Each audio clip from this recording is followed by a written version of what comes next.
Hello mga katita Mons! For today's video, magluluto tayo ng lotong kamatis na bangos with gulay. Sayang walang bule.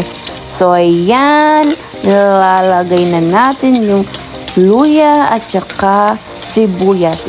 Igigisa na po natin at lalagyan po din natin ng syempre kamatis. Kaya nga lutong kamatis syempre bawal mawala yan.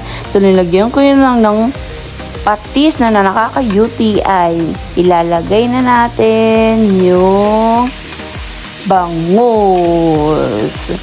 So igigisa muna natin para lalong hindi malansa yung ating sabaw. Sarap-sarap, diba? O yan, pinapabukal na natin yung ating tubig para hindi malansa. Ininagay ko na din yung gulay.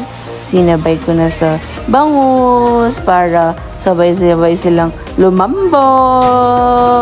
So, ayan na nga. Bumubukal na yung ating nilulutong kamatis na bangus.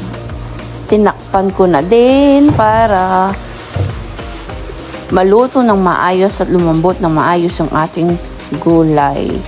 So, ayan, malapit nang maluto yung ating sinabawan kamatis na bangus with gulay.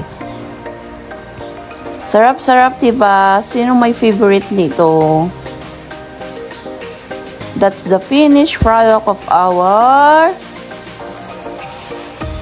sinabawan na bangus. Thank you for watching.